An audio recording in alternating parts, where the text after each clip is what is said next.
Assalamualaikum warahmatullahi wabarakatuh. Semoga kita semua diberikan keberkahan dalam hidup. Amin ya rabbal alamin. Abu Nawas menghilang saat disuruh bayar utang, tapi malah dapat pujian.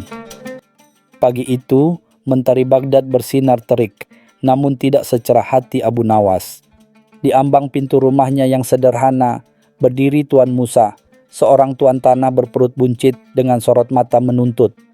Suaranya menggelegar, memecah kesunyian gang sempit, menagih sewa tanah yang sudah tertunggak beberapa bulan. Abu Nawas hanya bisa tersenyum masam, otaknya berputar mencari 1001 alasan untuk menunda pembayaran. Abu Nawas, jangan kira aku lupa dengan utangmu. Bulan ini sudah jatuh tempo, dan aku tidak akan lagi memberikan toleransi. Hardik Tuan Musa, tangannya bertolak pinggang. Abu Nawas mengangguk-angguk, seolah setuju, namun dalam benaknya sebuah ide gila mulai terbentuk. Ide yang akan membuatnya menghilang, namun bukan karena ketakutan, melainkan demi sebuah kejutan. Beberapa hari kemudian, kabar aneh mulai menyebar di pasar Baghdad. Abu Nawas, si pujangga yang dikenal cerdik dan pandai bersilat lidah, tiba-tiba menghilang. Rumahnya kosong melompong. Debu menumpuk di ambang pintu, seolah tak berpenghuni selama berhari-hari. Tuan Musa, yang sebelumnya gencar menagih, kini justru merasa cemas. Ia takut Abu Nawas kabur dan utangnya tak akan terbayar. Berbagai spekulasi pun bermunculan. Ada yang mengatakan Abu Nawas pergi merantau mencari inspirasi. Ada pula yang berbisik bahwa ia diculik jin gurun. Namun, Tuan Musa tidak percaya pada takhayul semacam itu. Ia justru mengutus beberapa anak buahnya untuk mencari Abu Nawas ke seluruh penjuru Baghdad. Dari warung kopi hingga kedai rempah. Namun hasilnya nihil. Abu Nawas seolah lenyap di telan bumi. Kegelisahan Tuan Musa semakin menjadi-jadi. Utangnya memang tak seberapa, namun ia tidak suka jika ada orang yang berhasil mengakali dirinya. Ia mulai merasa malu di hadapan para pedagang lain yang sering ia banggakan telah berhasil menaklukkan Abu Nawas. Rasa kesal bercampur penasaran pun menguasai dirinya. Sementara itu, di sebuah sudut kota yang tidak terduga, Abu Nawas tengah menyeringai dalam hati. Ia bersembunyi bukan untuk lari dari utang, melainkan untuk melancarkan sebuah proyek rahasia. Proyek yang jika berhasil tidak hanya akan melunasi utangnya, tetapi juga akan membawa nama baiknya melambung tinggi. Ia tahu betul bagaimana memanfaatkan kegelisahan Tuan Musa. Kehilangan Abu Nawas tak hanya menjadi buah bibir di pasar, namun juga sampai ke telinga Khalifah Harun al-Rashid. Khalifah yang dikenal gemar akan kisah-kisah lucu dan kecerdasan Abu Nawas, merasa kehilangan sosok yang selalu menghibur dirinya. Ia pun memanggil para petinggi istana untuk mencari tahu keberadaan si pujangga cerdik itu. Namun, yang didengar Khalifah justru rumor yang sangat aneh. Konon Abu Nawas tidak menghilang begitu saja. Ia dikabarkan tengah bertapa di suatu tempat tersembunyi, mengembangkan sebuah penemuan yang akan mengubah wajah Baghdad. Penemuan ini dikatakan berkaitan dengan irigasi dan pertanian, sesuatu yang sangat dibutuhkan oleh kekhalifahan. Tak lama kemudian, Tuan Musa yang panik akhirnya memberanikan diri menghadap Khalifah. Ia menceritakan bagaimana Abu Nawas menghilang setelah ia menagih utang. Ia berharap Khalifah akan memerintahkan penangkapan Abu Nawas. Namun reaksi Khalifah justru di luar dugaan. Khalifah hanya tersenyum tipis, seolah tahu sesuatu yang tidak Tuan Musa ketahui. Tuan Musa, jika Abu Nawas memang kabur karena utang sewa tanah padamu, maka itu adalah utang yang sangat murah untuk sebuah penemuan besar yang ia tengah kerjakan, ujar Khalifah dengan tenang. Wajah Tuan Musa pucat pasi. Ia tidak mengerti apa yang dimaksud Khalifah, namun ia merasakan firasat aneh yang menggelitik. Apakah Abu Nawas tidak benar-benar lari dari masalah? Di saat-saat kebingungan Tuan Musa dan rasa penasaran Khalifah mencapai puncaknya, muncullah Abu Nawas. Ia tidak datang sendiri, melainkan bersama beberapa pekerja dan sebuah model miniatur yang terbuat dari kayu dan tanah liat. Wajahnya berseri, seolah baru saja menyelesaikan tugas berat. Semua mata tertuju padanya. Ampun Paduka Khalifah, hamba mohon maaf atas kelancangan hamba menghilang tanpa kabar, ujar Abu Nawas dengan hormat. Hamba tidak berniat lari dari kewajiban, melainkan hamba tengah menguji coba sebuah sistem irigasi inovatif yang hamba yakini dapat meningkatkan hasil panen kita berkali-kali lipat. Ia kemudian menjelaskan dengan rinci bagaimana sistem yang ia namakan saluran abadi itu bekerja. Sebuah sistem saluran air bertingkat yang memanfaatkan gravitasi dan bendungan-bendungan kecil untuk mengairi lahan tandus. Khalifah terperangah. Khalifah segera memerintahkan para ahli pertanian dan insinyur istana untuk menguji sistem saluran abadi yang diciptakan Abu Nawas. Dengan sigap, Abu Nawas memimpin demonstrasi di sebuah lahan tandus di luar kota Baghdad. Air yang sebelumnya hanya mengalir di sungai utama, kini terbagi ke dalam saluran-saluran kecil yang terencana dengan baik mengairi setiap jengkal tanah kering. Para ahli dan insinyur mengangguk-angguk kagum. Mereka belum pernah melihat sistem irigasi seefisien dan secerdik itu.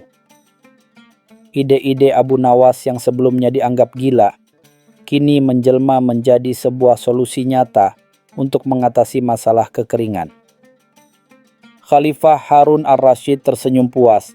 Kejeniusan Abu Nawas sekali lagi telah menyelamatkan kekhalifahan dari kesulitan. Abu Nawas, kecerdikanmu tiada duanya. Kau tidak hanya seorang pujangga, tetapi juga seorang insinyur yang brilian, seru Khalifah dengan bangga. Ia kemudian memerintahkan agar sistem saluran abadi segera diterapkan di seluruh wilayah kekhalifahan. Nama Abu Nawas pun disanjung-sanjung, bukan lagi sebagai penghibur istana, melainkan sebagai penemu yang berjasa besar. Tuan Musa, yang ikut menyaksikan demonstrasi itu, terdiam membisu. Rasa malunya semakin menjadi-jadi. Ia yang awalnya menagih utang, kini justru menyaksikan Abu Nawas dipuji setinggi langit. Ia merasa sangat bodoh telah menuduh Abu Nawas kabur. Kini, utang sewa tanah yang ia tagih seolah tak ada artinya dibanding jasa besar Abu Nawas bagi kekhalifahan. Tuan Musa, panggil Abu Nawas dengan senyum simpul. Setelah Khalifah selesai memberikan pujian. Mengenai utang sewa tanah hamba, mohon maaf, hamba belum sempat membayarnya. Namun hamba percaya bahwa dengan keberhasilan proyek saluran abadi ini, Paduka Khalifah akan bermurah hati. Khalifah Harun ar-Rasyid tertawa terbahak-bahak. Tentu saja Abu Nawas, semua utangmu akan kubayar lunas, bahkan kuberi hadiah berlimpah ruah. Kau telah memberikan sesuatu yang jauh lebih berharga daripada beberapa dinar sewa tanah, kata Khalifah. Abu Nawas pun menerima hadiah yang berlimpah ruah, jauh lebih banyak dari jumlah utangnya kepada Tuan Musa. Sejak saat itu, Tuan Musa tidak pernah lagi menagih utang kepada Abu Nawas. Ia justru sering berkunjung untuk meminta nasihat. Dan Abu Nawas yang dulunya menghilang karena utang, kini namanya harum dan dihormati sebagai penemu yang hebat. Dan demikianlah Abu Nawas membuktikan bahwa kecerdikan terkadang adalah cara terbaik untuk melunasi utang dan meraih pujian. Cerita selanjutnya. Abu Nawas menemukan uang yang tak bisa dibagi dua. Di tengah hiruk-pikuk pasar Baghdad yang selalu ramai, dengan aroma rempah-rempah yang bercampur bau, keringat, dan tawariang para pedagang, Abu Nawas duduk termenung di sebuah sudut, mencoba menghitung koin tembaga yang tersisa di sakunya. Jumlahnya begitu sedikit, bahkan tidak cukup untuk membeli sepotir anggur paling murah, apalagi sepotong roti untuk makan malamnya. Perutnya berbunyi nyaring, mengingatkan akan kenyataan pahit kemiskinannya. Namun, semangat Abu Nawas tak pernah padam. Ia selalu percaya bahwa rezeki bisa datang dari mana saja, bahkan dari tempat yang tak terduga. Dengan pandangan tajam, ia menyapu sekeliling, berharap menemukan sesuatu yang bisa mengubah nasibnya hari ini, atau setidaknya mengisi perutnya yang melilit. Kebetulan, ia melihat sebuah dompet yang terlihat mencurigakan di jalan. Tiba-tiba, mata Abu Nawas tertuju pada sesuatu yang berkilauan di antara tumpukan jerami dan sampah di dekat lapak seorang penjual kurma. Dengan hati-hati ia mendekat, berharap itu bukan sekadar pecahan kaca. Alangkah terkejutnya ia ketika menyadari bahwa yang dilihatnya adalah sekeping dinar emas. Dinar itu berkilauan indah, memantulkan cahaya matahari sore. Ini adalah sebuah keberuntungan yang tak terduga. Namun keanehan segera menyelimuti kegembiraan Abu Nawas. Ketika ia mengambil dinar itu, ia merasakan sesuatu yang janggal. Dinar itu terasa lebih ringan dari yang seharusnya, dan ada ukiran yang aneh di permukaannya. Bukan tulisan Arab biasa, melainkan simbol-simbol yang belum pernah ia lihat. Dinar ini terasa berbeda, seolah memiliki misterinya sendiri. Abu Nawas segera menyembunyikan dinar itu di balik jubahnya. Pikiran pertamanya adalah membawa dinar itu ke rumah dan menyimpannya. Namun, sekelebat pikiran melintas di benaknya. Dinar ini mungkin milik seseorang yang jatuh di pasar ramai ini. Hatinya yang jujur bergejolak, bergulat dengan godaan untuk memiliki dinar itu sepenuhnya. Ia mengamati sekeliling, mencari-cari wajah cemas atau mata yang tampak mencari sesuatu. Namun, tak ada seorang pun yang terlihat kehilangan. Pasar tetap ramai dengan tawa dan obrolan, seolah dinar itu tak pernah ada. Abu Nawas menghela napas panjang, menimbang-nimbang antara kejujuran dan kebutuhannya yang mendesak. Meskipun perutnya keroncongan, Abu Nawas memutuskan untuk tidak langsung menggunakan dinar itu. Ia merasa ada yang tidak beres dengan koin emas ini. Setelah berpikir sejenak, ia berjalan menuju kedai teh langganannya yang sepi di ujung gang. Aroma teh mint yang hangat menyambutnya, sedikit menenangkan pikirannya yang kalut. Ia memesan secangkir teh panas dan duduk di sudut memikirkan dinar misterius itu. Dinar itu seolah memanggil-manggil dari balik jubahnya. Abu Nawas mengeluarkannya lagi, memeriksanya di bawah cahaya temaram kedai. Ukiran-ukiran aneh itu semakin jelas terlihat, dan ia yakin bahwa dinar ini bukan dinar biasa. Ia harus mencari tahu asal-usulnya, dan yang terpenting bagaimana cara membaginya jika ternyata ia tidak boleh memilikinya sendirian. Pemilik kedai teh, seorang pria tua bijaksana bernama Baba Hasan, melihat Abu Nawas yang tampak gelisah. Baba Hasan sudah mengenal Abu Nawas sejak kecil, dan ia tahu bahwa Abu Nawas selalu memiliki ide-ide yang tak terduga. "Ada apa, nak? Wajahmu tampak seperti baru saja menemukan harta karun, atau setidaknya sehelai jubah baru," gurau Baba Hasan. Abu Nawas tersenyum kecut. "Bukan jubah baru, Baba, tapi dinar emas," jawabnya sambil menunjukkan dinar itu. Baba Hasan mengambil dinar itu, membaliknya beberapa kali dan keningnya berkerut. Ini dinar yang aneh, Nak. Ukirannya bukan seperti dinar Baghdad biasanya, dan rasanya lebih ringan. Pengamatan Baba Hasan semakin menguatkan kecurigaan Abu Nawas. Itulah masalahnya, Baba, kata Abu Nawas. Aku menemukannya di pasar, dan aku merasa ini bukan dinar biasa. Aku ingin tahu apakah ada cara untuk membaginya, seandainya ada orang lain yang berhak atasnya. Tapi bagaimana caranya membagi dinar yang satu ini? Abu Nawas menatap Baba Hasan dengan tatapan bingung. Baba Hasan menghela napas. Membagi satu dinar memang mudah jika ada dua orang, Nak. Tapi jika ada lebih dari dua dan dinar itu tak bisa dibagi secara fisik, itu menjadi dilema. Apalagi jika dinar ini memiliki keanehan seperti ini. Mereka berdua terdiam, merenungkan teka-teki dinar aneh yang tak bisa dibagi dua. Kisah tentang dinar aneh yang ditemukan Abu Nawas mulai menyebar seperti api di pasar. Para pedagang berbisik-bisik, dan cerita itu akhirnya sampai ke telinga beberapa pengawal istana yang sedang berbelanja. Rasa penasaran mereka terusik, dan mereka melaporkan hal ini kepada Sultan Harun al-Rashid.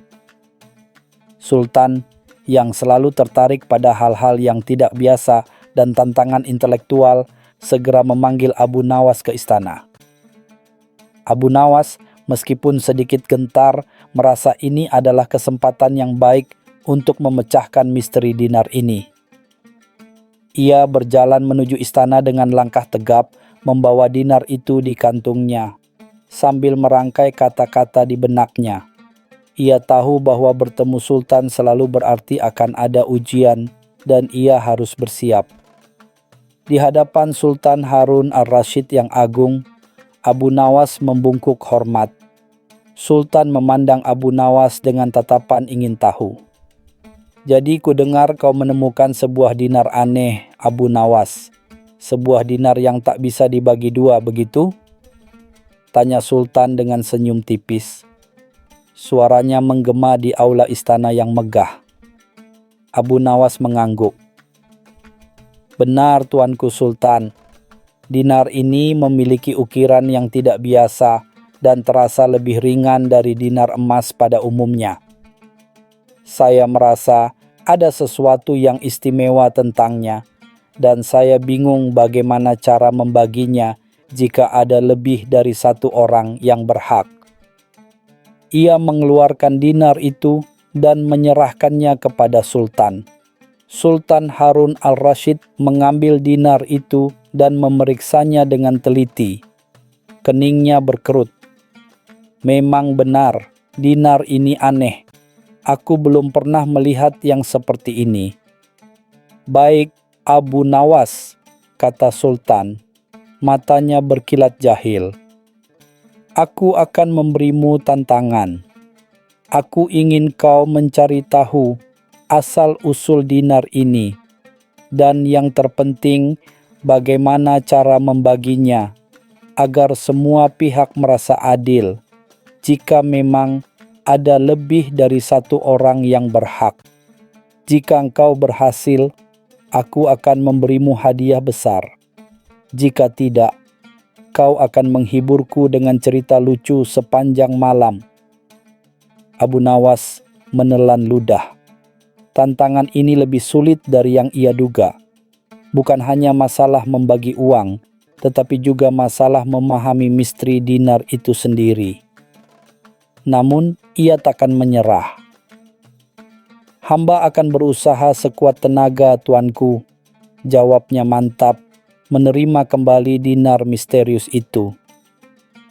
Abu Nawas menghabiskan beberapa hari berikutnya berkeliling Baghdad, dari satu sudut pasar ke sudut lainnya, bertanya kepada setiap pedagang dan sarjana yang ia temui.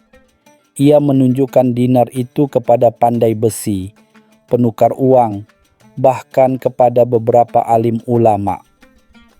Namun, tak ada seorang pun yang mengenali ukiran aneh di permukaannya atau mengetahui asal-usul dinar tersebut. Frustrasi mulai menyelimutinya. Ia merasa seolah mengejar bayangan. Dinar itu tetap menjadi teka-teki yang tak terpecahkan. Setiap malam, ia membolak-balik dinar itu di tangannya, berharap ada petunjuk baru yang muncul. Waktu terus berjalan dan tantangan Sultan semakin dekat. Ia harus menemukan jawaban atau siap-siap menjadi tukang dongeng pribadi Sultan semalaman.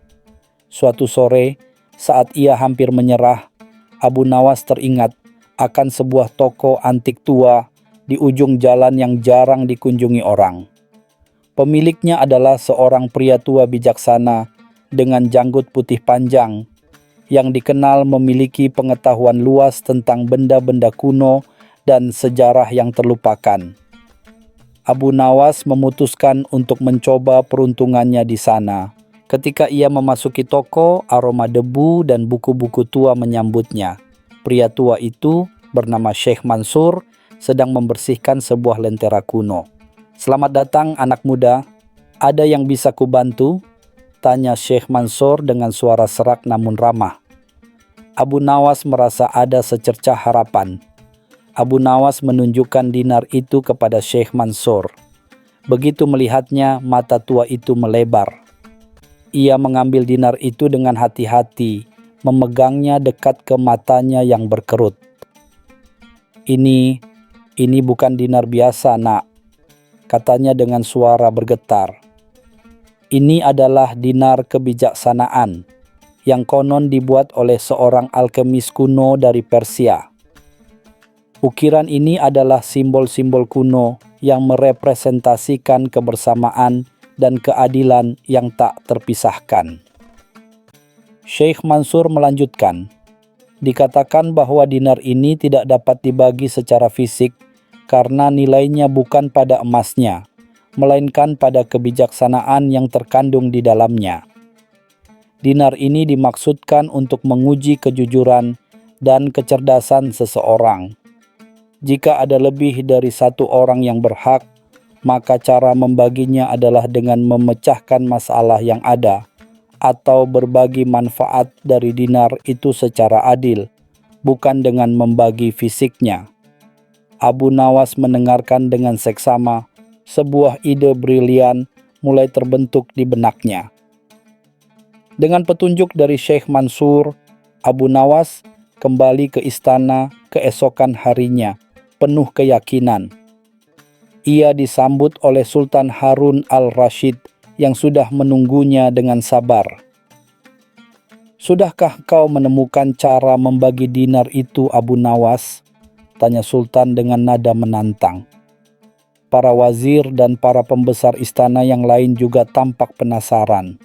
Abu Nawas tersenyum. "Hamba telah menemukan cara, Tuanku Sultan. Namun, cara membaginya bukan dengan memotongnya menjadi dua, melainkan dengan membagikan hikmah dan manfaat yang terkandung di dalamnya." Ia menjelaskan tentang dinar kebijaksanaan dan maknanya. Sultan dan para wazir tampak terkesan dengan penjelasannya.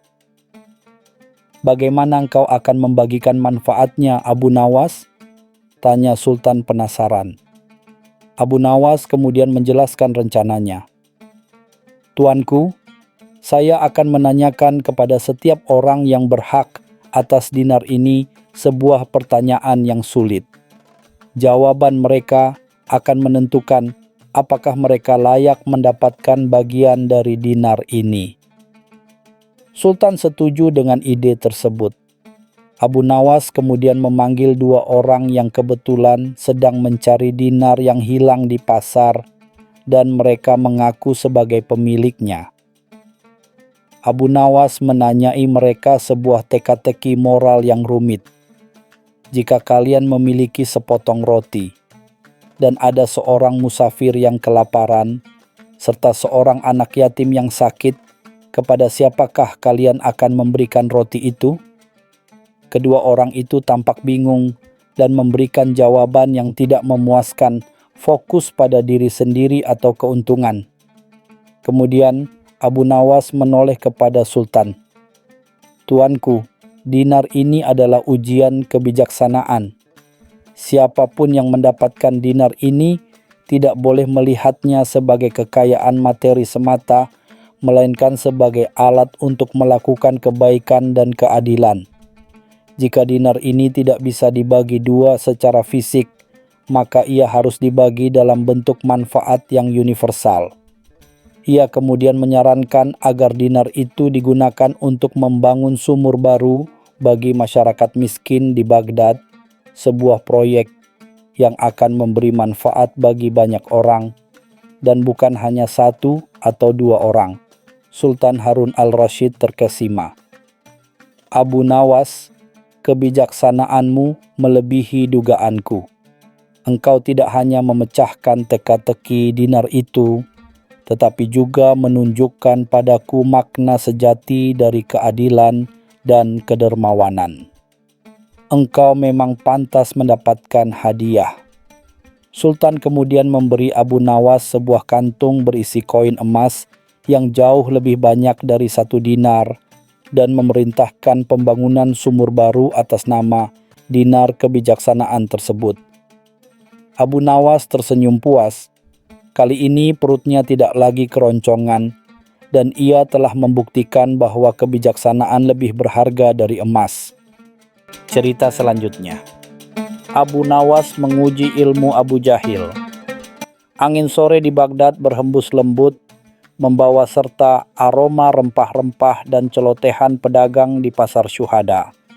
Di tengah keramaian itu, berdirilah seorang pria berperawakan jangkung dengan jubah mewah berwarna nila, diiringi beberapa pengawal berwajah sangar. Dialah Abu Jahil, seorang cendekiawan dari negeri seberang yang baru saja tiba di kota 1001 malam itu. Konon membawa serta ilmu pengetahuan yang tak tertandingi. Suara gemuruh obrolan pasar seketika mereda begitu Abu Jahil menjejakkan kakinya di tengah lapak.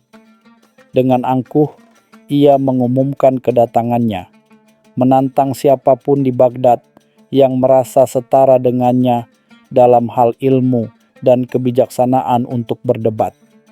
Sombongnya terpancar jelas dari sorot matanya yang tajam dan senyum sinis yang mengembang di bibirnya. Tak jauh dari kerumunan, di sudut kedai kopi yang ramai, Abu Nawas sedang menyeruput kopinya dengan tenang, sesekali mengamati hiruk-pikuk pasar. Telinganya yang tajam menangkap setiap kata yang meluncur dari bibir Abu Jahil. Senyum tipis terukir di wajahnya yang penuh akal, seolah menyiratkan bahwa tantangan itu bukan hal baru baginya. Dasar orang baru sombong, gumam Abu Nawas pelan, lebih kepada dirinya sendiri. Ia tahu betul bagaimana menghadapi orang-orang seperti Abu Jahil. Bukan dengan adu kekuatan atau adu ilmu secara terang-terangan, melainkan dengan kecerdikan yang tak terduga, yang selalu menjadi senjatanya. Abu Nawas meletakkan cangkir kopinya perlahan, matanya nanar menatap Abu Jahil yang masih berdiri tegak, menikmati perhatian orang banyak. Dalam benaknya, sebuah ide cemerlang mulai terbentuk, seperti benang-benang sutra yang terjalin menjadi permadani indah. Ia ingin memberikan pelajaran berharga kepada si sombong Abu Jahil, namun dengan cara yang halus dan tidak disangka-sangka.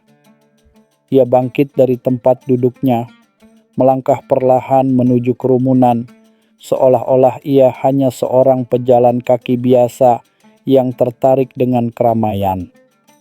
Namun, di balik wajahnya yang tenang, otak Abu Nawas sudah bekerja keras menyusun strategi untuk menyingkap topeng kesombongan Abu Jahil dan memperlihatkan bahwa ilmu sejati tak selalu bersembunyi di balik jubah mewah atau kata-kata megah. Keesokan harinya, sebuah pesan misterius sampai di tangan Abu Jahil. Seorang pelayan dengan wajah tertutup kain tebal menyerahkan gulungan perkamen bertuliskan kaligrafi indah tanpa sepatah kata pun. Abu Jahil mengerutkan kening, penasaran dengan pengirim pesan yang tak dikenalnya ini. Setelah dibuka, gulungan itu berisi undangan pertemuan di sebuah kedai teh tersembunyi di pinggir kota yang terkenal dengan suasana tenang dan teh mint terbaiknya. Pesan itu hanya bertuliskan, seorang pencari ilmu ingin berbagi secangkir teh dan 1000 pertanyaan.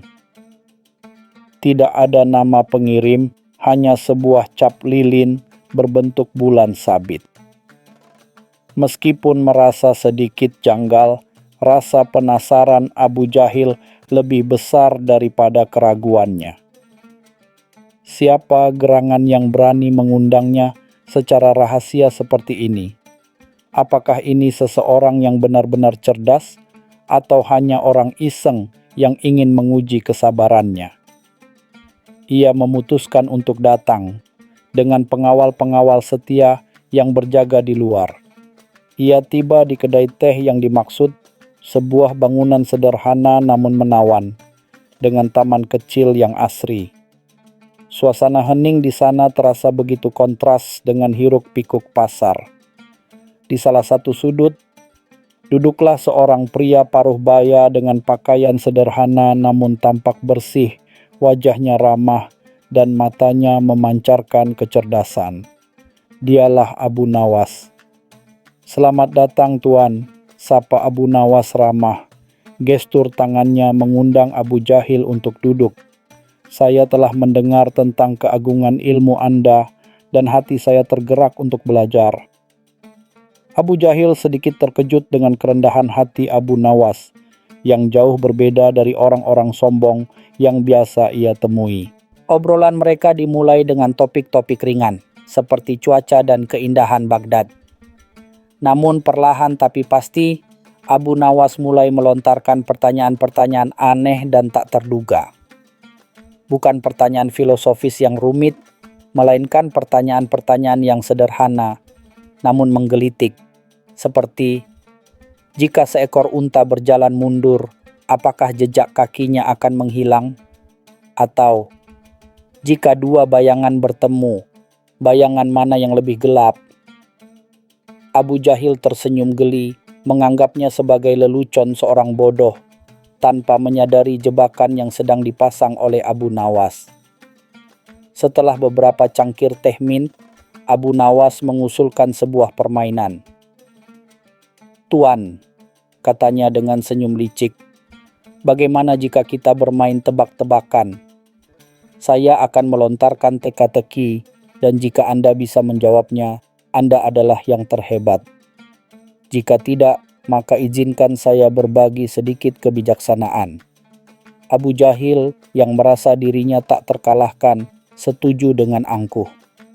"Baiklah, orang tua," jawab Abu Jahil meremehkan. "Lantaskan teka-tekimu. Aku yakin tidak ada yang bisa menyulitkanku." Ia membayangkan teka-teki rumit tentang astronomi atau matematika, hal-hal yang ia kuasai di luar kepala. Namun Abu Nawas punya ide lain. "Dengarkan baik-baik," kata Abu Nawas, suaranya pelan namun penuh makna. "Apakah yang selalu mengikuti kita, namun tidak pernah bisa kita sentuh, dan semakin panjang di pagi hari, semakin pendek di siang hari, dan kembali panjang di sore hari?" Abu Jahil terdiam sejenak. Ia berpikir keras, mencari jawaban dalam buku-buku tebal yang pernah ia baca, namun tak ada yang cocok. Wajah Abu Jahil mulai menunjukkan kerutan. Ia merasa teka-teki ini konyol dan tidak pantas untuk dipecahkan oleh cendekiawan sepertinya. Namun, Abu Nawas hanya tersenyum simpul, menikmati kebingungan lawannya. Ia tahu bahwa kesederhanaan pertanyaan justru menjadi jebakan yang paling sulit bagi orang-orang yang terlalu banyak berpikir. Abu Jahil mencoba beberapa jawaban, mulai dari waktu hingga kehidupan, namun semua salah. Abu Nawas hanya menggelengkan kepala pelan. Jawabannya adalah, "Bayangan Anda sendiri, Tuan," ucap Abu Nawas dengan nada ramah. Abu Jahil terkejut, merasa bodoh karena tidak terpikirkan hal sesederhana itu. "Ini hanyalah teka-teki anak-anak," seru Abu Jahil, mencoba menutupi rasa malunya. Namun, Abu Nawas hanya tersenyum. Ilmu sejati tidak selalu terletak pada kerumitan, Tuan. Terkadang, hal-hal paling mendasar justru yang paling sulit untuk dipahami oleh orang-orang yang merasa sudah tahu segalanya. Abu Jahil mendengus, merasa tertantang, namun tanpa sadar, ia telah terperangkap dalam permainan Abu Nawas. Keesokan harinya Abu Nawas mengirimkan teka-teki kedua melalui seorang kurir. Kali ini, teka-teki itu bertuliskan angka-angka yang tampak acak dengan sebuah pertanyaan di bawahnya. Angka berapa yang jika Anda tambahkan, kurangkan, kalikan, atau bagi dengan angka lain, hasilnya selalu sama, namun angka itu sendiri tidak pernah berubah? Abu Jahil membaca berulang kali, dahinya berkerut. Ia menghabiskan semalam suntuk mencoba berbagai perhitungan. Ia menulis deretan angka di atas perkamen, menghitung dengan jari-jarinya, bahkan menggunakan biji-bijian untuk membantu. Namun setiap kali ia merasa menemukan jawabannya, ada saja yang tidak cocok. Angka itu seolah-olah menghindar dari penemuannya. Para pengawal Abu Jahil yang berjaga di luar kamarnya mendengar gerutuan dan gumaman tuannya sepanjang malam. Mereka tidak pernah melihat Abu Jahil begitu gelisah hanya karena sebuah teka-teki. Biasanya ia akan dengan mudah menyelesaikan masalah matematika yang paling rumit sekalipun. Namun kali ini ia tampak tak berdaya. Fajar menyingsing, namun Abu Jahil belum juga menemukan jawabannya. Ia merasa malu, kesombongannya mulai terkikis sedikit demi sedikit. Bagaimana mungkin seorang cendekiawan sepertinya tidak bisa memecahkan teka-teki sederhana ini? Ia merasa otaknya telah membeku, tidak mampu berpikir di luar batasan yang biasa ia pahami. Akhirnya, dengan wajah lelah dan lesu, Abu Jahil mengirimkan kembali perkamen itu tanpa jawaban. Tak lama kemudian, datanglah kurir yang sama membawa balasan dari Abu Nawas. Di perkamen itu hanya tertulis satu kata, NOL. Abu Jahil terdiam, terkejut. Tentu saja, angka 0 jika ditambah, dikurang, dikali, atau dibagi akan selalu menghasilkan angka yang sama. Kecuali dibagi 0 itu sendiri, tentu saja. Senyum sinis Abu Jahil menghilang sepenuhnya. Ia merasa seperti baru saja dipukul telak. Teka-teki ini bukan tentang perhitungan yang rumit, melainkan tentang konsep dasar yang sering terabaikan. Bagaimana bisa aku melupakan angka yang begitu sederhana? Gumamnya, rasa penasaran dan sedikit kekaguman mulai muncul terhadap Abu Nawas. Pada hari ketiga, Abu Nawas mengirimkan teka-teki yang lebih aneh lagi. Kali ini, sebuah lukisan sederhana yang menggambarkan seekor burung hantu bertengger di dahan pohon ara dengan tulisan, apa yang dimiliki burung hantu yang tidak dimiliki pohon ara, namun pohon ara tidak bisa hidup tanpanya. Abu Jahil menatap lukisan itu bingung. Ia mencoba mencari jawabannya dalam buku-buku tentang botani dan zoologi, namun tak ada yang memberikan petunjuk. Ia bahkan sampai pergi ke kebun istana, mengamati burung hantu dan pohon ara secara langsung, berharap inspirasi akan datang dari sana. Namun, pikirannya tetap buntu, seolah-olah teka-teki ini benar-benar tidak masuk akal. Hari itu, Abu Jahil tampak sangat gelisah. Ia mondar-mandir di kamarnya, sesekali menghela napas panjang. Para pengawalnya semakin heran dengan tingkah tuannya. Belum pernah mereka melihat Abu Jahil begitu terpukul oleh sesuatu yang seharusnya sepele. Mereka bahkan sempat berbisik-bisik, jangan-jangan Abu Nawas menggunakan sihir untuk mengganggu pikiran tuannya. Abu Jahil merasa kepalanya berdenyut. Ia yakin ada sesuatu yang mendasar yang ia lewatkan, namun ia tidak bisa menangkapnya. Otaknya yang terbiasa dengan hal-hal besar dan kompleks, kesulitan menghadapi pertanyaan yang tampaknya konyol dan remeh ini. Sore harinya, Abu Jahil terpaksa mengakui kekalahannya lagi. Ia mengirimkan kembali lukisan itu tanpa jawaban. Tak lama, kurir kembali dengan lukisan yang sama. Namun kali ini ada tulisan kecil di bawahnya.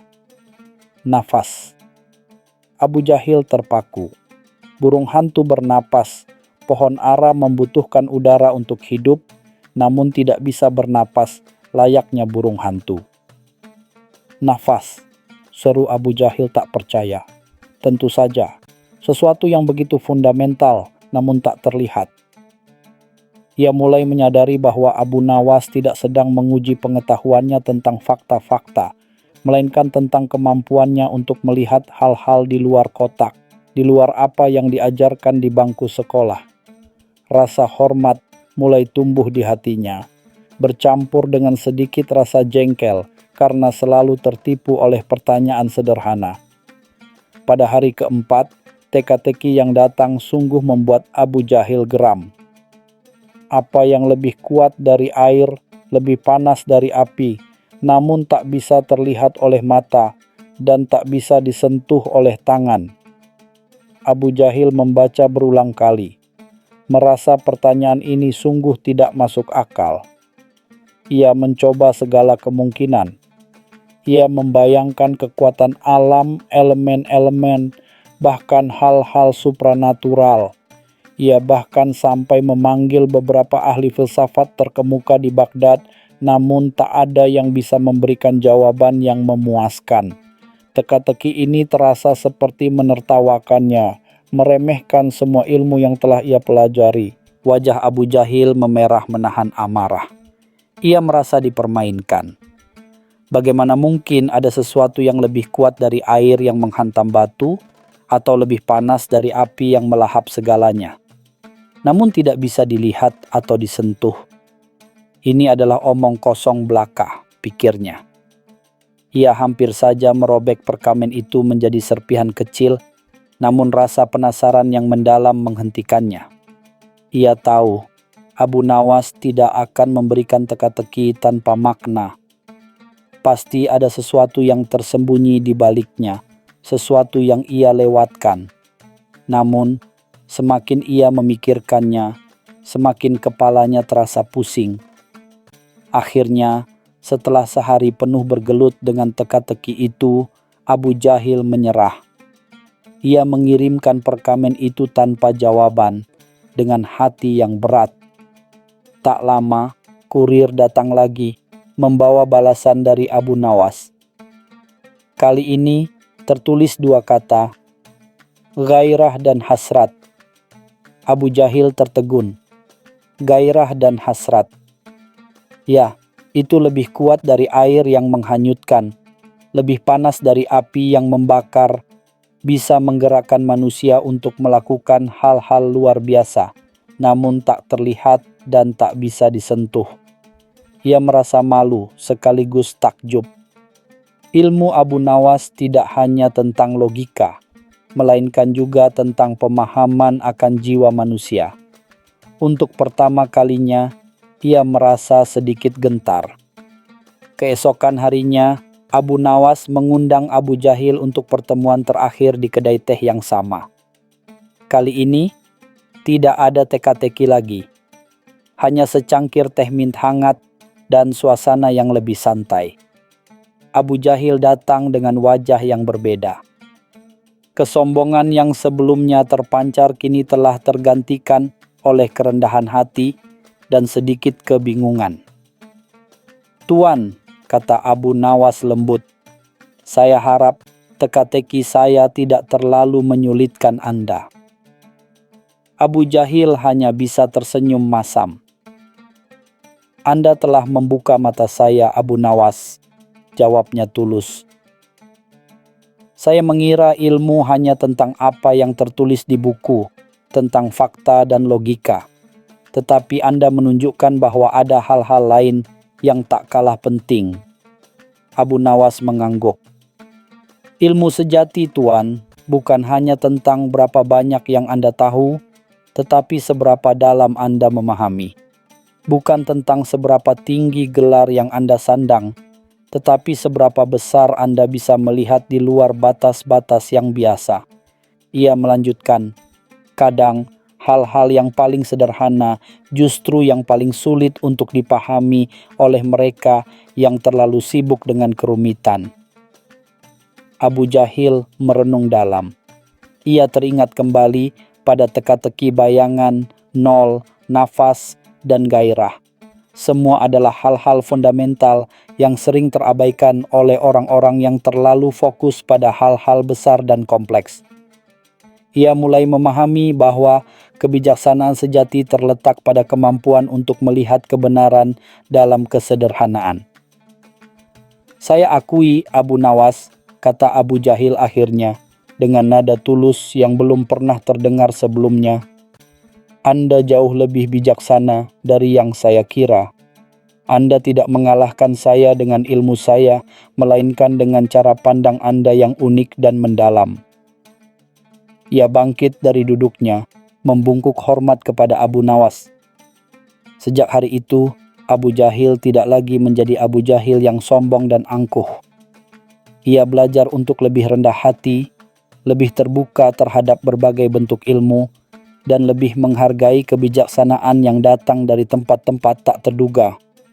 Ia sering mengunjungi Abu Nawas bukan untuk berdebat, melainkan untuk berbagi cerita dan mendengarkan petuah sang sufi yang cerdik itu, membawa kisah Abu Nawas menguji ilmunya menjadi legenda yang dikenang di seluruh Baghdad. Cerita selanjutnya. Di mana bumi dipijak, di situ langit dijunjung. Di bawah teriknya mentari Baghdad, saat aroma rempah dan kopi memenuhi udara, Abu Nawas sedang asik merenung di beranda rumahnya. Bukan tentang syair atau teka-teki, melainkan tentang bagaimana ia bisa menghindari tagihan tukang jahit yang sudah 3 kali mengetuk pintu. Tiba-tiba, suara kuda meringkik keras di depan rumahnya, memecah lamunannya.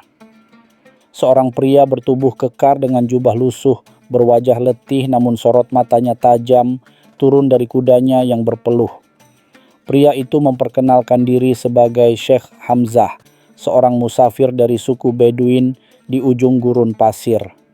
Ia mengaku telah mendengar reputasi Abu Nawas yang tersohor hingga ke pelosok gurun, bukan hanya sebagai penyair ulung, tetapi juga sebagai pemecah masalah yang cerdik. Aku datang untuk mencari kebijaksanaanmu, wahai Abu Nawas, ujar Syekh Hamzah dengan suara serak, karena di negeriku kami menghadapi dilema yang tak terpecahkan. Syekh Hamzah kemudian menceritakan permasalahannya. Sukunya adalah pengembara sejati, berpindah dari satu oase ke oase lain mengikuti musim dan sumber air. Namun belakangan ini beberapa pemuda suku mulai memberontak. Mereka ingin menetap, membangun desa, dan meniru cara hidup penduduk kota. Mereka berpendapat bahwa di mana bumi dipijak, di situ langit dijunjung, berarti kami harus patuh pada tanah yang kami tempati saat ini tanpa peduli pada tradisi leluhur. Jelas Syekh Hamzah dengan nada putus asa. Abu Nawas mendengarkan dengan seksama, sesekali mengangguk-angguk kecil. Ia melihat di balik keresahan Syekh Hamzah ada pergeseran nilai yang mendalam. Jadi, Syekh ingin aku menjelaskan makna sebenarnya dari peribahasa itu agar mereka kembali menghormati cara hidup kalian? Tanya Abu Nawas, mencondongkan tubuhnya. Syekh Hamzah menghela napas panjang. Bukan hanya itu, Abu Nawas. Aku ingin kau menunjukkan kepada mereka bahwa ada hikmah yang lebih besar dalam peribahasa itu. Hikmah yang berlaku dimanapun kita berada. Abu Nawas tersenyum tipis, sebuah senyum yang seringkali menandakan ide aneh akan muncul dari benaknya. Baiklah Syekh Hamzah, katanya, aku akan membantu, namun ada satu syarat. Syekh Hamzah mengerutkan kening, siap dengan permintaan yang tak masuk akal. Aku ingin kau membawakan aku seember penuh pasir gurun dari tempat terdingin di negerimu, dan sebutir kurma dari pohon kurma tertua di oasismu, serta seekor kadal gurun yang bisa melompat setinggi kepala unta. Syekh Hamzah terdiam, matanya membelalak. Permintaan terakhir itu benar-benar aneh dan mustahil. Kadang-kadang untuk memahami sesuatu yang sederhana, kita harus menghadapi sesuatu yang luar biasa, Syekh, kata Abu Nawas seolah membaca pikiran Syekh Hamzah. Kembalilah dalam seminggu, dan kita akan mulai petualangan ini. Syekh Hamzah meskipun bingung tetap mengangguk, merasakan ada benang merah kebijaksanaan di balik kegilaan Abu Nawas. Berita tentang kedatangan Syekh Hamzah dan permintaan aneh Abu Nawas menyebar cepat di Baghdad, terutama di kedai kopi tempat para pedagang dan tukang cerita berkumpul. Orang-orang saling berbisik, bertanya-tanya apa gerangan yang akan dilakukan Abu Nawas. Mungkin Abu Nawas sudah gila, celetuk seorang pedagang kain kepada temannya. Meminta kadal melompat setinggi unta? Hanya orang tak waras yang berpikir seperti itu. Namun, Abu Nawas tak peduli dengan omongan orang. Ia malah terlihat sangat sibuk. Ia membeli berbagai macam rempah langka, meminta tukang kayu membuat sebuah kotak besar dengan lubang-lubang kecil, dan bahkan terlihat berbicara serius dengan seorang pawang ular yang terkenal. Orang-orang semakin bingung, tidak ada yang bisa menebak apa hubungannya semua itu dengan peribahasa di mana bumi dipijak, di situ langit dijunjung. Beberapa hari kemudian, saat Abu Nawas sedang sibuk mengayak pasir di halaman rumahnya, pasir biasa bukan pasir gurun dari tempat terdingin, seorang utusan dari istana tiba.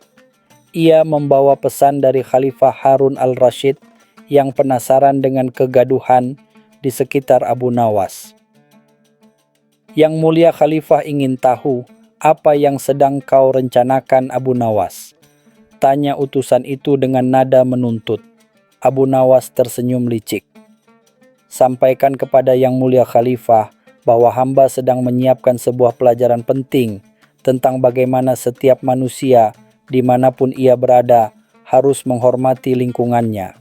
Dan untuk itu, hamba membutuhkan seekor kambing jantan berbulu hitam legam yang belum pernah mencicipi rumput selain dari padang rumput di luar gerbang kota. Utusan itu terdiam, semakin yakin bahwa Abu Nawas memang sudah kehilangan akal sehatnya. Para tetangga mulai menjauhi rumah Abu Nawas, khawatir ia sedang melakukan praktik sihir atau setidaknya sesuatu yang aneh. Anak-anak kecil pun dilarang mendekat. Namun, Abu Nawas tetap tenang. Bahkan terkadang terdengar tawa kecil dari dalam rumahnya. Ia terus mengamati pasir, sesekali mencium aromanya, lalu menambahkan sedikit ramuan aneh ke dalamnya. Pada malam hari, di bawah cahaya rembulan, Abu Nawas terlihat sedang melatih seekor kadal kecil untuk melompat di atas sebuah batu. Kadal itu terlihat lemas, hanya melompat beberapa sentimeter saja. Abu Nawas menghela napas, namun senyum misterius tak pernah lepas dari bibirnya. Ia tahu petualangan yang sesungguhnya baru akan dimulai, dan Syekh Hamzah akan menjadi saksi sebuah pelajaran yang tak akan pernah ia lupakan. 1 minggu berlalu, dan Syekh Hamzah kembali ke Baghdad, tampak lebih letih dari sebelumnya. Di hadapan Abu Nawas, ia meletakkan sebuah kantung kain yang berat. Ini pasir dari lembah bayangan, tempat terdingin di negeriku, katanya dengan nada bangga. Kemudian ia mengeluarkan sebutir kurma yang keriput namun tampak kokoh. Ini dari pohon kurma kuno yang sudah ada bahkan sebelum kakek moyangku lahir, Abu Nawas mengangguk puas. Luar biasa, Syekh, kau telah memenuhi 2 syarat pertamaku. Syekh Hamzah menghela napas. Namun yang ketiga, Abu Nawas, itu mustahil. Seekor kadal yang melompat setinggi unta, Aku sudah mencari ke seluruh penjuru gurun, tak ada satupun yang sanggup. Mereka semua hanya melompat beberapa jengkal." Ia menatap Abu Nawas dengan tatapan menyerah. Abu Nawas tersenyum. "Memang mustahil, Syekh, dan itulah intinya." Ia lalu membuka kotak kayu yang ia buat sebelumnya. Di dalamnya ada beberapa kadal gurun biasa yang melompat-lompat kecil. "Lihatlah, Syekh. Ini adalah kadal-kadal yang sama dengan yang kau lihat di gurunmu. Mereka tidak akan pernah bisa melompat setinggi unta karena itu bukan sifat mereka." Syekh Hamzah mengerutkan kening. "Lalu, mengapa engkau memintaku mencari yang seperti itu?" Abu Nawas menepuk pundak Syekh Hamzah. "Karena kita tidak bisa memaksakan sesuatu yang bertentangan dengan fitrahnya, Syekh. Sama seperti kita tidak bisa memaksakan seekor kadal untuk terbang, kita juga tidak bisa memaksakan manusia untuk bertentangan dengan jati dirinya, dengan lingkungan di mana ia dibesarkan, dan dengan nilai-nilai yang ia junjung tinggi. Peribahasa di mana bumi dipijak, di situ langit dijunjung. Bukan berarti kita harus mengubah diri kita sepenuhnya agar sesuai dengan tempat baru," jelas Abu Nawas. "Melainkan kita harus memahami dan menghormati apa yang ada di sana, tanpa kehilangan esensi diri kita sendiri. Langit yang dijunjung adalah nilai-nilai, tradisi, dan kearifan lokal yang membentuk suatu tempat. Kita tidak bisa menghancurkan langit hanya demi menginjak bumi dengan cara yang kita inginkan." Syekh Hamzah merenung, mencoba mencerna perkataan Abu Nawas. Ia mulai melihat pencerahan.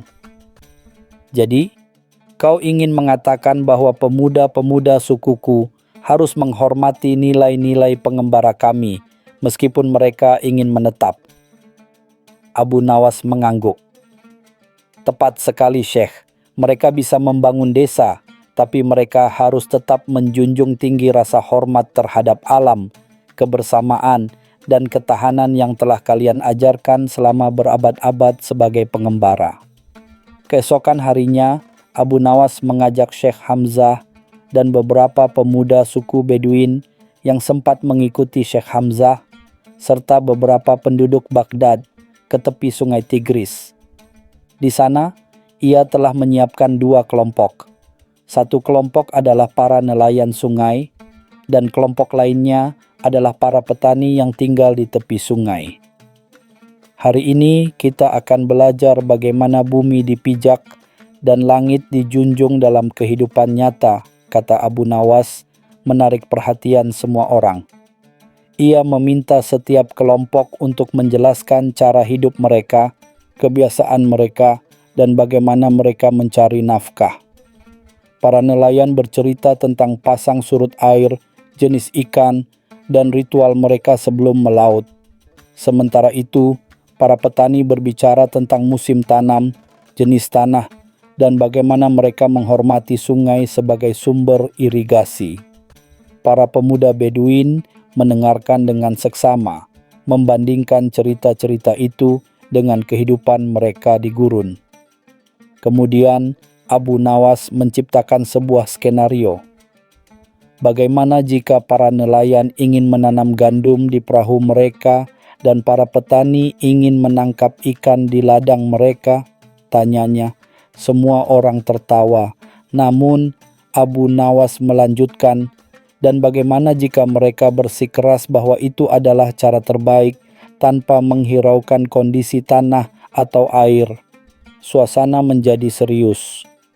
Para nelayan menjelaskan bahwa perahu bukan tempat untuk menanam, dan petani mengatakan bahwa ladang bukan tempat ikan bisa hidup.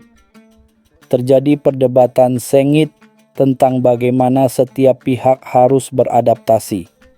Akhirnya mereka sampai pada kesimpulan bahwa setiap orang harus bekerja sesuai dengan apa yang disediakan oleh lingkungan mereka dan saling menghormati pekerjaan masing-masing. Mereka sadar bahwa ada langit aturan dan kondisi alam yang harus dijunjung tinggi. Abu Nawas menunjuk ke arah sungai yang mengalir tenang. Sungai ini, wahai saudaraku, adalah bumi yang dipijak oleh ikan dan perahu. Namun, air yang mengalir arusnya kedalamannya, itulah langit yang harus dijunjung. Kita tidak bisa melawannya. Begitu pula dengan tanah ini. Tanah ini adalah bumi yang dipijak oleh benih. Namun, kesuburannya, musimnya, cuacanya, itulah langit yang harus dijunjung. Para pemuda Beduin saling pandang. Mereka mulai memahami bahwa hidup menetap di suatu tempat seperti para nelayan dan petani juga memiliki langitnya sendiri. Mereka harus belajar menghormati musim, tanah, dan air, sama seperti mereka menghormati gurun dan oase. Abu Nawas telah menunjukkan kepada mereka bahwa adaptasi bukan berarti kehilangan identitas, melainkan memahami batasan dan potensi dari setiap lingkungan. Untuk menguji pemahaman para pemuda Beduin, Abu Nawas mengajak mereka ke pasar besar Baghdad. Kita akan membeli bahan makanan untuk makan malam, katanya. Namun ada syaratnya. Kalian hanya boleh menggunakan koin yang aku berikan, dan kalian harus membeli bahan makanan yang paling sesuai dengan kebutuhan kita, tanpa membuang-buang uang. Ia memberikan mereka sedikit dirham, jumlah yang sangat pas-pasan. Para pemuda yang terbiasa hidup dengan barter dan mengandalkan sumber daya alam merasa canggung. Mereka harus belajar menawar, membandingkan harga, dan memilih bahan makanan yang segar. Mereka menyadari bahwa di pasar ada langit aturan ekonomi, penawaran dan permintaan, serta etika berdagang yang harus dijunjung tinggi. Salah langkah sedikit, uang mereka akan habis tanpa hasil. Setelah berbelanja, Abu Nawas membawa mereka ke toko pakaian. Sekarang kalian harus memilih pakaian yang paling cocok untuk acara makan malam di rumahku, kata Abu Nawas. Para pemuda yang terbiasa dengan jubah sederhana mereka bingung melihat beragam pakaian di toko itu. Ada jubah sutra, pakaian dari katun, hingga pakaian kerja yang kasar. Abu Nawas menjelaskan, setiap tempat memiliki langitnya sendiri tentang pakaian. Kita tidak bisa memakai pakaian kasar saat bertemu khalifah, dan tidak sopan jika memakai jubah sutra saat bekerja di ladang. Kita harus menghormati etika dan kebiasaan yang berlaku di tempat kita berada. Para pemuda mulai memahami bahwa langit juga mencakup norma sosial dan budaya. Saat makan malam, Abu Nawas menyajikan hidangan yang beragam, mulai dari makanan khas Baghdad hingga hidangan sederhana dari gurun. Ia sengaja mengamati bagaimana para pemuda Beduin berinteraksi dengan makanan baru. Beberapa dari mereka ragu-ragu mencoba hidangan Baghdad, sementara yang lain dengan antusias mencicipinya. Setiap makanan memiliki langitnya sendiri, kata Abu Nawas tersenyum. Cara makan, cara menyajikan, bahkan cara menghargai makanan. Ketika kalian berada di Baghdad, kalian menjunjung tinggi cara makan orang Baghdad. Ketika kalian kembali ke gurun, kalian menjunjung tinggi cara makan suku kalian. Ini adalah tentang menghormati tradisi, tanpa melupakan asal-usul. Para pemuda mengangguk, memahami bahwa peribahasa itu lebih dalam dari sekadar lokasi fisik. Pelajaran-pelajaran Abu Nawas tak luput dari perhatian Khalifah Harun al-Rashid. Utusan istana kembali datang, kali ini dengan undangan resmi untuk Abu Nawas, Syekh Hamzah, dan para pemuda Beduin untuk makan malam di istana. Khalifah ingin mendengar langsung tentang kebijaksanaan yang telah Abu Nawas ajarkan. Syekh Hamzah dan para pemuda merasa sangat terhormat, sekaligus sedikit gugup. Abu Nawas mengingatkan mereka untuk memperhatikan setiap detail di istana, mulai dari cara berjalan, cara berbicara, hingga cara makan. Ingat, di mana bumi dipijak, di situ langit dijunjung, bisik Abu Nawas kepada mereka sebelum memasuki gerbang istana yang megah. Mereka harus menjunjung tinggi adab dan etika istana, sebuah langit yang berbeda dari gurun atau bahkan pasar. Di hadapan Khalifah, Syekh Hamzah menceritakan permasalahan sukunya dan bagaimana Abu Nawas telah membuka pikiran mereka. Khalifah mendengarkan dengan penuh perhatian, sesekali mengangguk. Jadi, Abu Nawas, kata Khalifah dengan suara beratnya, apa sebenarnya makna dari peribahasa di mana bumi dipijak, di situ langit dijunjung yang kau ajarkan kepada mereka? Abu Nawas berdiri tegak. Yang mulia Khalifah, katanya, peribahasa ini bukan hanya tentang kepatuhan terhadap tempat fisik. Ini tentang menghormati semua langit yang ada di sekitar kita. Langit tradisi, langit hukum, langit etika, langit alam, dan langit kearifan lokal. Dimanapun kita berada, kita harus menjunjung tinggi nilai-nilai yang membentuk tempat itu, tanpa kehilangan esensi diri kita. Khalifah tersenyum. Jadi, apakah ini berarti kau juga menjunjung tinggi langit Baghdad, Abu Nawas? Bahkan jika itu berarti membayar pajak dan tidak terlambat ke istana? Tanya Khalifah dengan nada bercanda, menyinggung kebiasaan Abu Nawas yang kadang-kadang nakal. Semua orang tertawa, termasuk Abu Nawas. Tentu saja, Yang Mulia Khalifah, jawab Abu Nawas dengan hormat. Sebagai warga Baghdad, hamba menjunjung tinggi langit hukum dan ketertiban yang Yang Mulia tegakkan. Namun, sebagai Abu Nawas, hamba juga menjunjung tinggi langit kebebasan berpikir dan humor, yang juga merupakan bagian dari kearifan Baghdad yang Yang Mulia toleransi. Khalifah tertawa terbahak-bahak puas dengan jawaban Abu Nawas yang cerdik dan jujur. Beberapa hari kemudian saat fajar menyingsing di gerbang Baghdad, Syekh Hamzah dan para pemuda Beduin bersiap untuk kembali ke gurun. Mereka berpamitan dengan Abu Nawas. Wajah-wajah mereka kini tampak lebih bijaksana dan penuh pengertian. Terima kasih Abu Nawas, kata Syekh Hamzah dengan tulus. Kau telah mengajarkan kami bahwa langit bukan hanya di atas kepala, tapi juga di sekeliling kita, dan kita harus menghormatinya. Para pemuda juga mengucapkan terima kasih, berjanji akan membawa pelajaran ini kembali ke suku mereka. Mereka tidak lagi melihat perbedaan antara hidup menetap dan mengembara sebagai sebuah konflik, melainkan sebagai dua cara yang berbeda untuk menjunjung langit yang sama. Kehidupan, tradisi, dan keberlanjutan. Mereka telah belajar bahwa mereka bisa beradaptasi tanpa harus melupakan akar mereka. Abu Nawas tersenyum. Ingatlah wahai saudaraku, katanya, dimanapun kalian menginjakkan kaki, baik itu di pasir gurun, di tepi sungai, di pasar yang ramai, atau bahkan di istana khalifah, selalu ada langit yang harus kalian junjung. Langit itu adalah kearifan, hormat, dan nilai-nilai yang membentuk tempat itu. Dan dengan menjunjung tinggi langit itu, kalian juga akan menjunjung tinggi diri kalian sendiri. Ia menyerahkan sebutir kurma dari pohon kurma kuno kepada setiap pemuda. Bawalah ini sebagai pengingat. Meskipun kurma ini berasal dari tanah leluhurmu, ia bisa tumbuh di mana saja jika dipupuk dan diurus dengan baik. Sama seperti kalian bisa berkembang di mana saja, asalkan kalian tidak pernah melupakan akar kalian dan selalu menjunjung tinggi langit di sekitar kalian.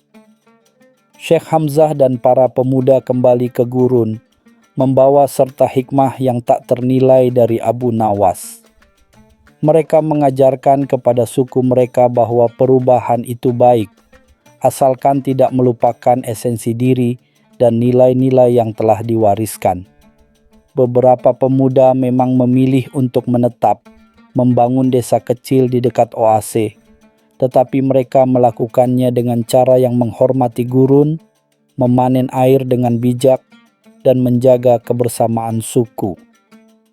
Mereka telah belajar bahwa di mana bumi dipijak, di situ langit dijunjung adalah sebuah prinsip universal yang mengajarkan adaptasi tanpa kehilangan identitas, hormat tanpa kehilangan martabat, dan kearifan yang abadi seperti pasir gurun yang tak pernah habis dan bintang-bintang yang selalu menjunjung langit di atasnya.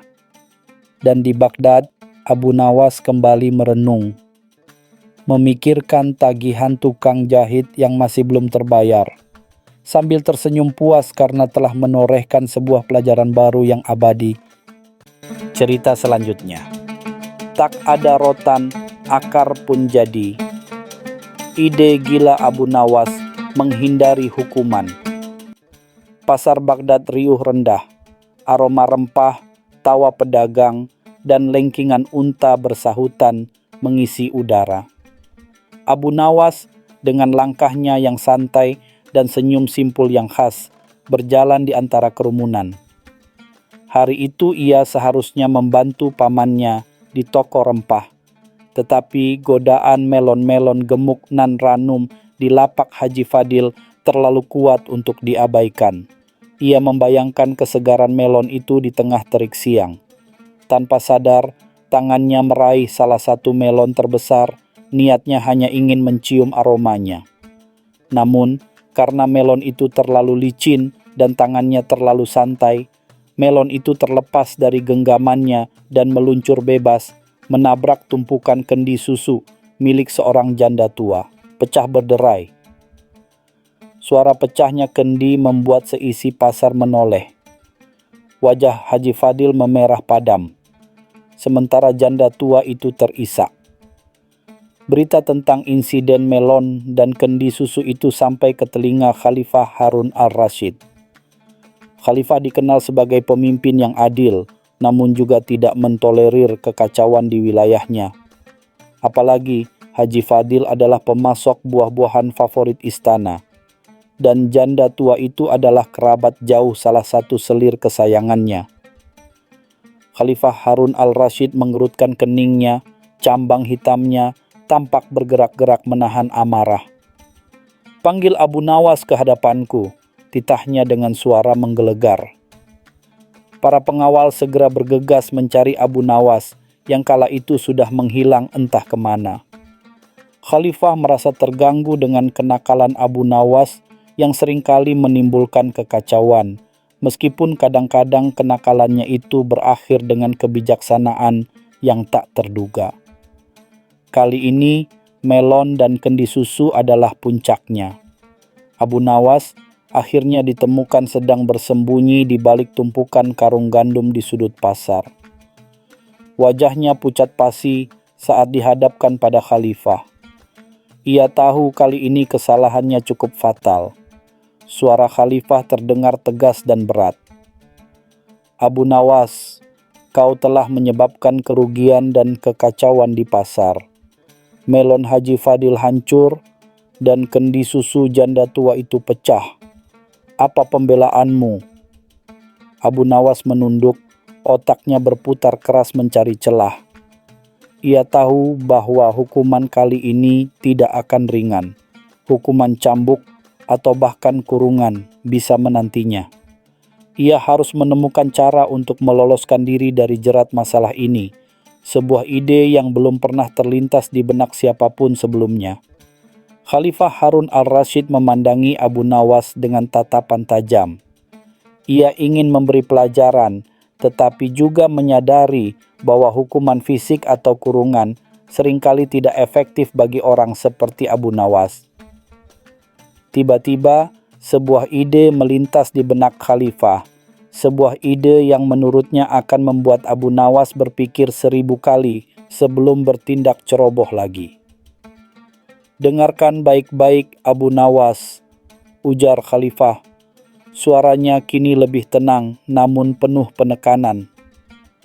"Untuk menebus kesalahanmu, kau harus membawa kepadaku sebatang rotan yang bisa tumbuh tanpa air, berbuah intan, dan mengeluarkan madu. Para hadirin saling pandang, bingung dengan perintah khalifah yang ganjil. Abu Nawas sendiri tercengang. Para wazir berbisik-bisik tidak mengerti maksud khalifah. Wazir Ja'far yang paling bijaksana di antara mereka memberanikan diri bertanya, "Ampun Baginda, bukankah itu hal yang mustahil? Bagaimana mungkin ada rotan seperti itu?" Khalifah hanya tersenyum tipis, matanya melirik ke arah Abu Nawas yang masih berdiri membisu. "Justru disitulah letak pelajaran bagi Abu Nawas," jawab Khalifah. "Jika ia berhasil, ia akan bebas dari segala hukuman. Jika tidak, maka ia akan menerima hukuman yang jauh lebih berat dari yang ia bayangkan." Para wazir hanya bisa geleng-geleng kepala, merasa khalifah terlalu berbaik hati atau mungkin sedang menguji batas kesabaran Abu Nawas. Khalifah kemudian menambahkan, "Dan kau hanya punya waktu 3 hari Abu Nawas, 3 hari untuk menemukan rotan ajaib itu. Jika lewat dari itu, bersiaplah untuk menanggung akibatnya." Abu Nawas menelan ludah. 3 hari. Bahkan seumur hidup pun ia ragu bisa menemukan rotan semacam itu. Ini adalah sebuah jebakan, sebuah hukuman yang terselubung. Ia membayangkan dirinya berkeliling gurun pasir, mencari sesuatu yang tidak ada di dunia nyata. Namun, di balik keputusasaannya, ada sedikit percikan ide yang mulai terbentuk di benaknya. Abu Nawas bukanlah orang yang mudah menyerah, terutama jika menyangkut kebebasan dan harga dirinya. Ia harus memutar otak, jauh lebih keras dari yang pernah ia lakukan sebelumnya. Abu Nawas melangkah gontai meninggalkan istana. Otaknya terus berputar, mencari celah dari perintah khalifah yang mustahil itu. Rotan yang tumbuh tanpa air, berbuah intan, dan mengeluarkan madu, gumamnya berulang kali. Orang-orang di pasar menatapnya aneh, mengira ia gila. Ada yang menawarkan air, ada pula yang menyuruhnya beristirahat. Ia duduk di bawah pohon kurma yang rindang, memandang ke langit biru Baghdad. Matahari mulai condong ke barat, menandakan waktu terus berjalan. Ia teringat akan sebuah peribahasa lama. Tak ada rotan, akar pun jadi. Namun, bagaimana akar bisa menjadi solusi untuk rotan ajaib yang diminta khalifah? Ini bukan sekadar peribahasa, ini harus menjadi kenyataan. Abu Nawas mulai menyusuri jalanan Baghdad, mendekati setiap orang yang ditemuinya dengan pertanyaan yang sama. "Tahukah kalian di mana saya bisa menemukan rotan yang tumbuh tanpa air, berbuah intan, dan mengeluarkan madu?" Para pedagang menggelengkan kepala.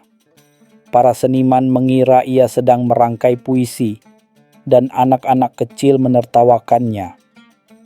Seorang kakek tua yang sedang duduk di depan tokonya mengamati Abu Nawas dengan saksama. Ia telah mendengar desas-desus tentang hukuman khalifah. Kakek itu tersenyum tipis, seolah tahu sesuatu. "Nak, kadangkala yang kau cari ada di dalam dirimu sendiri," katanya pelan. Abu Nawas mengernyitkan dahi, tidak mengerti maksudnya. Abu Nawas terus berjalan hingga ia tiba di sebuah kebun kurma yang luas. Di sana ia melihat seorang petani tua sedang membersihkan akar-akar kering dari pohon kurma. Abu Nawas mendekat iseng bertanya, "Pak tua, tahukah engkau tentang rotan ajaib yang bisa berbuah intan?" Petani itu tersenyum, lalu menunjuk ke arah akar-akar yang ia pegang. "Ini," katanya, "jika engkau tahu bagaimana mengolahnya, akar ini bisa menjadi harta karun." Ia menyimpan kelembaban di dalam tanah, bahkan saat kemarau panjang. Dan jika diolah dengan cermat, ia bisa menghasilkan sesuatu yang berharga, bahkan lebih berharga dari intan. Kata-kata petani itu bagai petir menyambar di kepala Abu Nawas. Akar. Sebuah ide gila mulai menari-nari di benaknya. Abu Nawas tidak membuang waktu. Ia segera kembali ke pasar, namun kali ini bukan untuk berbuat onar. Dengan senyum misterius di bibirnya, ia mulai mengumpulkan bahan-bahan yang menurut orang lain sangat aneh. Ia membeli akar-akar pohon kurma yang kering, beberapa botol madu murni, dan tumpukan kerikil-kerikil sungai yang berkilauan seperti intan. Para pedagang mengamati tingkahnya dengan heran. Ia bahkan meminta beberapa biji kurma yang sudah membusuk dan beberapa tetes embun pagi yang baru saja mengering dari dedaunan. Semua bahan ini, dalam pandangan orang biasa, adalah sampah atau hal-hal yang tidak berguna. Namun, bagi Abu Nawas, ini adalah kunci untuk memecahkan teka-teki khalifah. Ia tahu ia harus menciptakan sesuatu yang akan mengejutkan semua orang. Abu Nawas membawa semua barang belanjaannya ke sebuah gubuk tua di pinggir kota yang jarang dikunjungi orang. Gubuk itu biasanya ia gunakan untuk bersembunyi dari para penagih utang atau sekadar merenung. Di sana, ia mulai melakukan eksperimen gilanya. Ia mencampur madu dengan embun pagi, menghaluskan kerikil-kerikil, dan merendam akar-akar kering dalam larutan aneh yang ia ciptakan sendiri. Bau aneh menyebar dari gubuk itu, membuat beberapa warga yang lewat mengernyitkan hidung. Ada yang menduga Abu Nawas sedang membuat ramuan sihir, ada pula yang mengira ia sedang mengolah pupuk baru. Abu Nawas tak peduli. Ia bekerja keras memastikan setiap detail kecil sesuai dengan rencananya yang sudah matang di benaknya. Setelah 2 hari penuh tanpa tidur, rotan ajaib Abu Nawas akhirnya terbentuk. Ia mengambil akar pohon kurma yang sudah ia olah sedemikian rupa hingga terlihat sedikit mengkilap. Dengan hati-hati, ia menempelkan kerikil-kerikil yang sudah ia poles hingga menyerupai intan di beberapa bagian akar itu. Lalu, ia melubangi beberapa bagian lain dan mengisinya dengan madu murni yang pekat. Tak ada rotan, akar pun jadi, bisiknya pada dirinya sendiri. Senyum puas mengembang di wajahnya yang kuyu. Ia yakin bahwa ini adalah jawaban paling absurd, namun paling masuk akal untuk tantangan khalifah. Kini, ia hanya perlu mempersiapkan presentasi yang akan membuat khalifah dan seluruh wazirnya terperangah. Pada hari yang ditentukan, Abu Nawas dengan santai berjalan menuju istana. Di tangannya, ia membawa rotan ajaibnya yang dibungkus kain sutra. Para pengawal menatapnya dengan heran, menebak-nebak apa yang akan dilakukan Abu Nawas kali ini. Ia masuk ke ruang singgasana, di mana Khalifah Harun al-Rasyid dan para wazirnya sudah menunggunya dengan tatapan penasaran. Abu Nawas, apakah engkau berhasil menemukan rotan yang aku minta? Tanya Khalifah, mencoba menyembunyikan senyum geli di bibirnya. Abu Nawas membungkuk hormat. Lalu dengan gerakan dramatis, ia membuka bungkusan kain sutra itu. Semua mata terbelalak melihat akar pohon yang dihiasi intan dan tetesan madu. Ampun Baginda Khalifah, ujar Abu Nawas dengan suara penuh keyakinan. Inilah rotan yang tumbuh tanpa air, berbuah intan, dan mengeluarkan madu yang Baginda inginkan. Khalifah mengernyitkan dahinya. Ia mendekat memeriksa rotan itu dengan teliti. Ia melihat kerikil yang menempel dan mencium aroma madu. Bagaimana bisa ini tumbuh tanpa air, Abu Nawas? Tanya Khalifah, menahan tawa. Abu Nawas tersenyum licik. Ampun Baginda, akar pohon kurma ini tumbuh di bawah tanah, menyerap kelembaban yang tak terlihat mata. Ia tidak membutuhkan air yang terlihat, melainkan air yang tersembunyi. Bukankah itu berarti tumbuh tanpa air? Para wazir saling berpandangan. Beberapa di antaranya mulai tersenyum geli. Dan bagaimana dengan intan dan madu ini, Abu Nawas? Lanjut Khalifah, menunjuk ke kerikil dan tetesan madu. Apakah ini benar-benar intan? Abu Nawas dengan sigap mengambil sebutir intan dari akarnya. Ini adalah permata dari tanah Baginda. Kerikil-kerikil yang dipoles sedemikian rupa hingga berkilau bagai intan. Bukankah nilai itu terletak pada bagaimana kita memandangnya? Ia menyerahkannya pada Khalifah yang tampak takjub. Kemudian, ia menekan sedikit bagian akar yang berisi madu. Setetes madu pekat keluar. Dan ini Baginda adalah madu murni yang saya kumpulkan dari sarang lebah terbaik di Baghdad. Bukankah madu adalah buah dari kerja keras lebah yang akhirnya dapat kita nikmati? Khalifah Harun al-Rashid terdiam, lalu tiba-tiba tertawa terbahak-bahak. Tawa yang menggelegar memenuhi ruangan. Tawa Khalifah Harun al-Rashid semakin keras. Ia memukul-mukul lututnya, matanya berbinar-binar.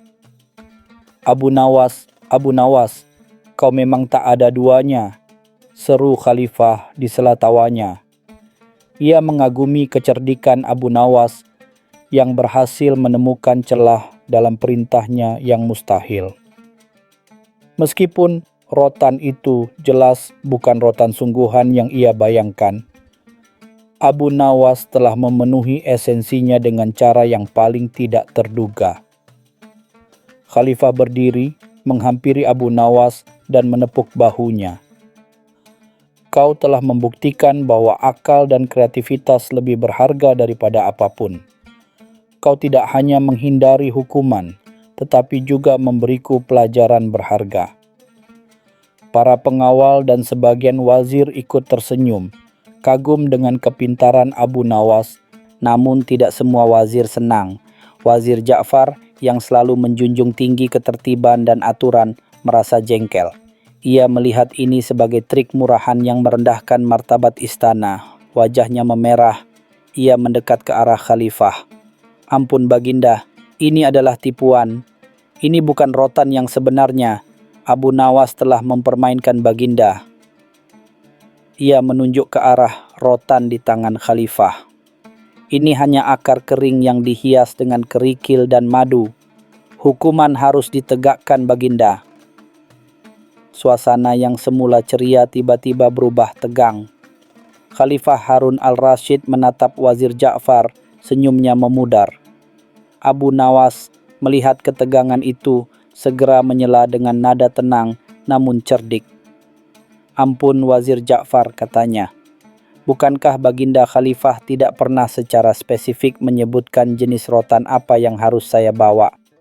Baginda hanya meminta rotan yang tumbuh tanpa air, berbuah intan, dan mengeluarkan madu.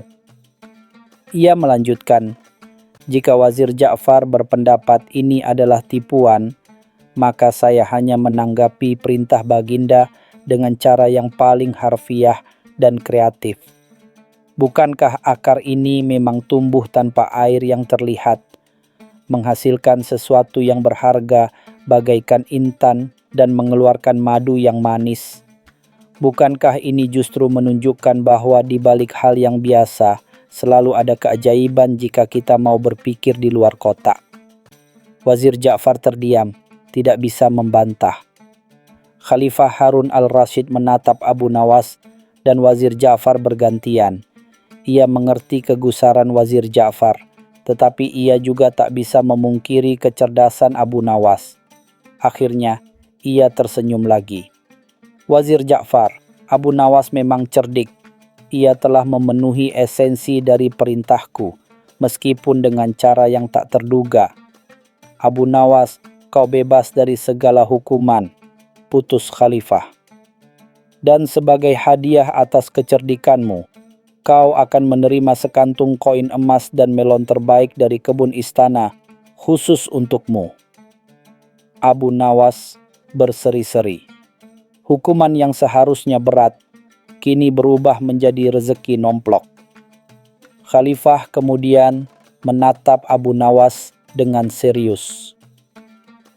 Namun Abu Nawas, ingatlah, Kecerdasanmu adalah anugerah.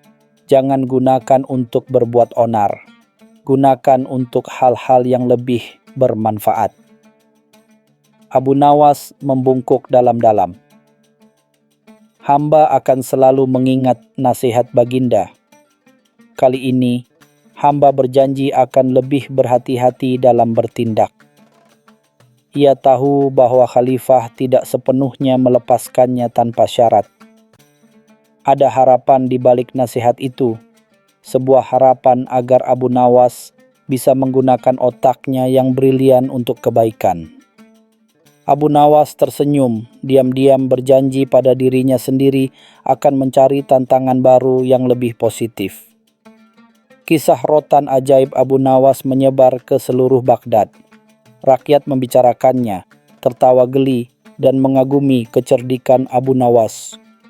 Pelajaran yang didapat bukan hanya bagi Abu Nawas, tetapi juga bagi semua orang, bahwa kadangkala solusi untuk masalah yang paling sulit sekalipun tidak terletak pada apa yang kita cari secara harfiah, melainkan pada kemampuan kita untuk berpikir kreatif, melihat di luar batasan, dan memanfaatkan apapun yang ada di sekitar kita. Tak ada rotan, akar pun jadi, dan terkadang akar itu bisa menjadi berlian yang tersembunyi